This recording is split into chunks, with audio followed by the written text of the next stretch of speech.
এরপরে প্রশ্ন করছেন সাজিদ আল রেজা, আপনি লিখেছেন কারোর নাম যদি ইসলামিক না হয় তবে কি তিনি নিজের আকিকা পুনরায় করে নিজের নাম পরিবর্তন করতে পারবেন?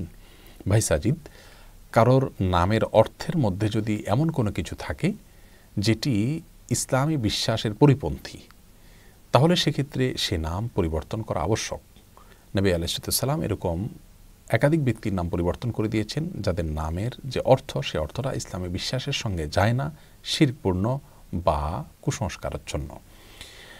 আর এর বাইরে যদি এমন কোনো নাম থাকে কারোর, যে নামটা হয়তো আরবি নাম নয়, বাংলা বা অন্য কোনো ভাষায়, কিন্তু সে নামের অর্থের মধ্যে খারাপ কোনো কিছু নেই, ইসলামের ভাবধারা, মূল্যবোধ বা বিশ্বাস বিরোধী কোনো কিছু নেই, তাহলে সেক্ষেত্রে সেই নাম রাখাতে কোনো অসুবিধা নেই, সেই নাম পরিবর্তন করাটা আবশ্যক নয়।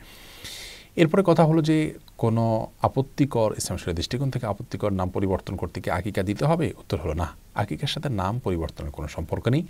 আকিকা জন্মের ৭ম দিনে দেওয়া হলে যদি কোনো কারণে নাম পরিবর্তন করতে হয় তাহলে সেই জন্য আবার আকিকা দেওয়ার কোনো প্রয়োজন নেই।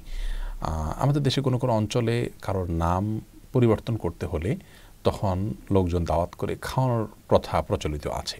এটা নিছক আমাদের সামাজিক কালচার। এটা হয়তো এই জন্য করা হয় যে সে নামটা যাতে মানুষ ভালো করে জানতে পারে, সেটা যেন প্রচারণাটা ভালো করে হয়, সেজন্য হয়তো খাবার অ্যারেঞ্জ করা হয়। সেটি সম্পূর্ণ সামাজিক কালচার এবং সেটি জায়েজ আছে এই দৃষ্টিকোণ থেকে, এই উদ্দেশ্যে। তবে আকিকা করার কোনো প্রয়োজন নেই।